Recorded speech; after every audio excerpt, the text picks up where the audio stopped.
Hello everyone.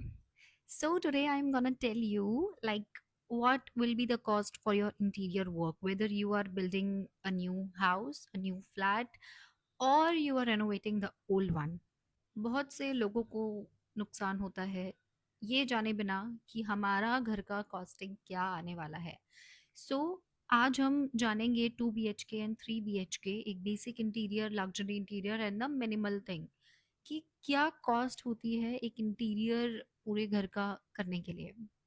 So firstly we should know the interior design cost, what are the determines जिसकी वजह से हमारा interior का cost हम पता लगा सकते हैं।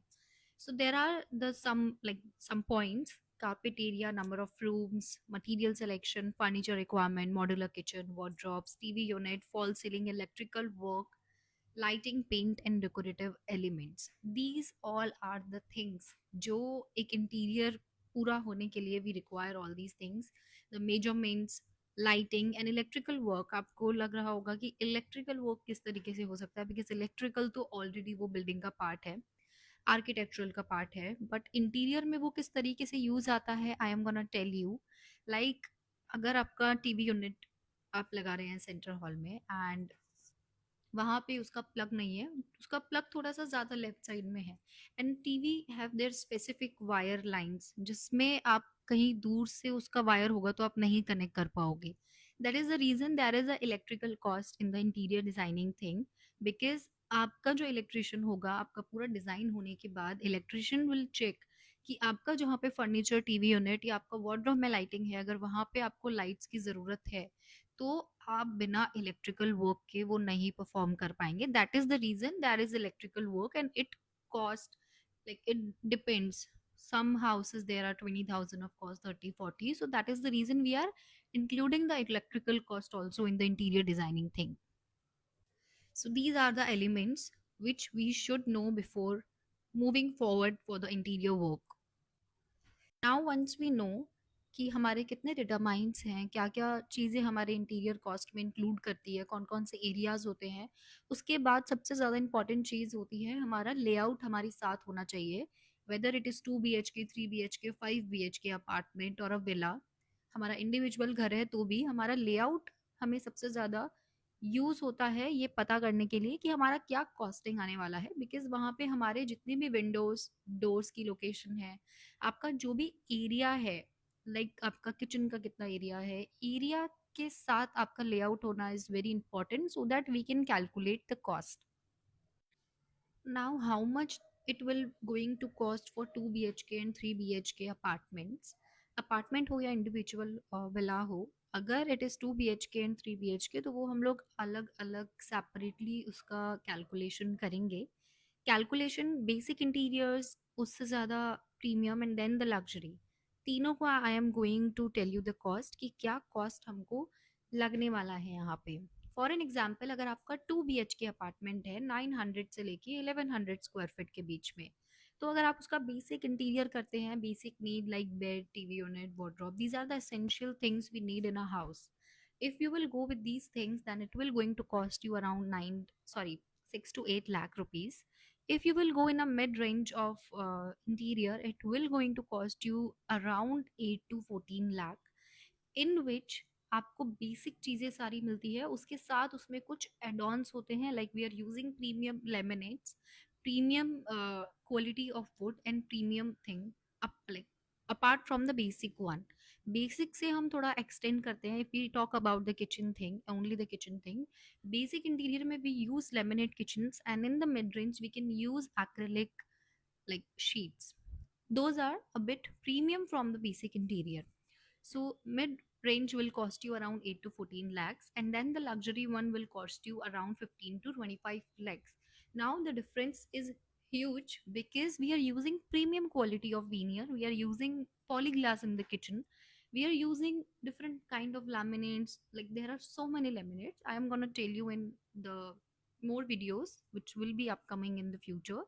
So these are the cost for 2 BHK interior thing.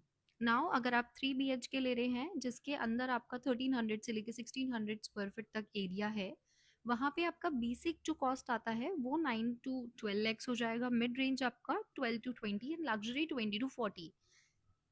Material में कुछ चेंज नहीं है 3 BHK 2 BHK में, it will be the same things which we are using in the 2 BHK, just हमारा साइज इंक्रीज हुआ है इसलिए हमारा कॉस्ट भी इंक्रीज हो गया है। अब जो मैंने आपको कॉस्टिंग बताई है, इस कॉस्टिंग के अंदर हमारा कितना अमाउंट किस स्पेसिफिक एरिया में रिक्वायर्ड होता है, यहाँ पे मैंने आपको इसके स्पेसिफिकेशंस दिए हैं। ये इम्पॉर्टेंट इसलिए है जानना, या हम ये जान के हमें इस तरीके से बेनिफिशियल हो सकता है, like if you are having a budget of 15 lakh but हमें 20 लाख तक का इंटीरियर हमारा हो रहा है, तो ऐसे कौन से एलिमेंट्स हैं जिसको अगर हम अभी के लिए ना ले तो हमारे कुछ इंपॉर्टेंट चीज़ें जो हमारे कितना कॉस्ट इंक्लूड करेगा, कितना कॉस्ट कंज्यूम करेगा, उसके अकॉर्डिंगली हम लोग ये स्पेसिफाई कर सकते हैं कि इतना 20% पेमेंट या इतना 10% 15% पेमेंट ये वाला काम मैं भी रोक के रखता हूँ ताकि ये वाली चीज़ मैं बाद में करा सकूँ। इसके लिए वी शुड नो कि हमारा कितना कॉस्ट कौन से पर्टिकुलर एरिया में कंज्यूम हो रहा है। तो अब हम आते हैं मॉड्यूलर किचन पे। This is the highest like consuming part, जहाँ पे हमारा कॉस्ट सबसे ज़्यादा कंज्यूम होता है लगता है, दैट इज मॉड्यूलर किचन। यहाँ पे हमारे cabinet, shutter, hardware, counter top, appliances and more काफ़ी सारी चीज़ें होती है, लाइटिंग होता है, चिमनी होता है। Chimney is not a part of interior, that is a part of appliances, but ये बहुत सारी चीज़ें हैं जो एक पर्टिकुलर मॉड्यूलर किचन में यूज़ होती है। मॉड्यूलर किचन में इतना कॉस्ट कंज्यूम इसलिए होता है क्योंकि we use premium quality of wood there, we can not compromise in that because वहाँ पे पानी का काफ़ी ज़्यादा यूज़ होता है, वहाँ पे सबसे ज़्यादा यूज़ होने वाली जगह इस kitchen. That is the reason we use premium quality of wood there. वहाँ पे हर एक चीज़ काफ़ी परफेक्ट होती है and that is the reason उसका कॉस्ट यहाँ पे 20 to 25% कंज्यूम हो रहा है। उसके बाद हम आते हैं वार्डरोब पार्ट पे। Wardrobe is taking 20%, second highest, because हर रूम में वार्डरोब्स, कैबिनेट्स आर रिक्वायर्ड। आपकी वार्डरोब किचन की बात सबसे ज़्यादा जहाँ पे we are working in a interior thing, तो वो चीज़ है wardrobe. That is the reason उसका design, material, shutters, fittings and accessories, उन सब का कॉस्टिंग ज़्यादा आता है, इसलिए वार्डरोब का 20% कंज्यूम होता है हमारे ओवरऑल इंटीरियर में। Then we will come on the living room furniture. अब living room furniture is the third highest part because वहाँ पे high quality of sofa, TV unit, centre table, कुछ हमारे प्लांटर्स हो गए, रग्स हो गए, ये सारी चीज़ें हमारा लिविंग रूम का पार्ट है, इसलिए 15% हमारा वहाँ पे कंज्यूम हो रहा है। Then we come into bedroom. Bedroom is also equal because bedroom में bed side tables, bed, dressing and the wardrobe, like the bedroom furniture वहाँ पे इंक्लूड होता है। साइड एंड टेबल हो गई, चेयर हो गई, बेंच हो गई, एवरीथिंग। सो जो भी लूज फर्नीचर होता है एंड टीवी कैबिनेट्स होते हैं वो सब कुछ बेडरूम के अंदर आता है। इसके बाद आपका फॉल सीलिंग में 10% होता है। फॉल सीलिंग का वेरी करता है 10%, 12%।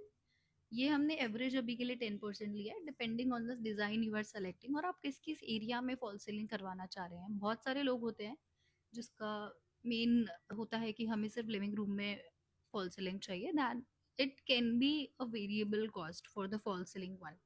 एंड काफ़ी सारे अपार्टमेंट्स में या बनी बनाई बिल्डिंग्स में बिल्डर ही हमको फॉल सीलिंग करके देता है, तो ये 10% हमारा वेरिएबल रहता है।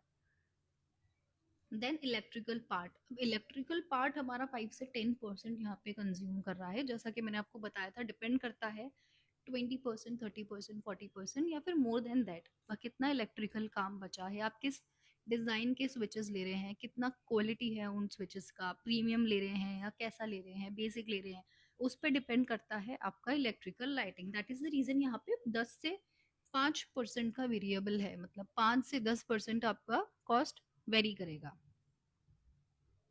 देन हमारा आता है पेंट एंड डेकोर। अब जितना भी हमारा छोटे मोटे डेकोर्स है, वासेस है, प्लांटर्स है, जो हमारा पेंट है, ये सारा हमारा पेंट एंड डेकोर के अंदर आता है।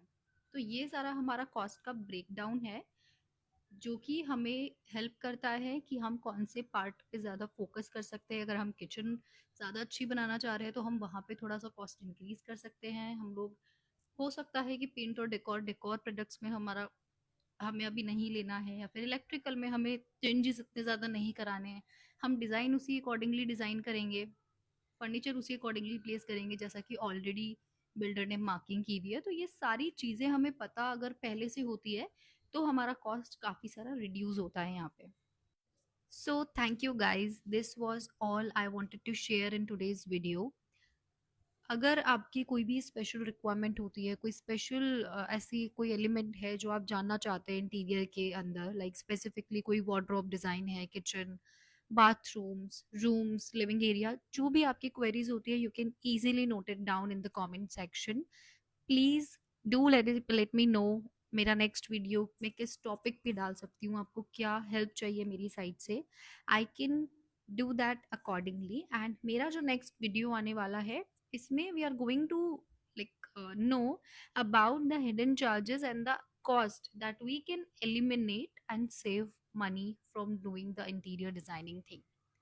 So I'll meet you in the next video. Until, please like and comment, share the video as much as you can, and please do subscribe it.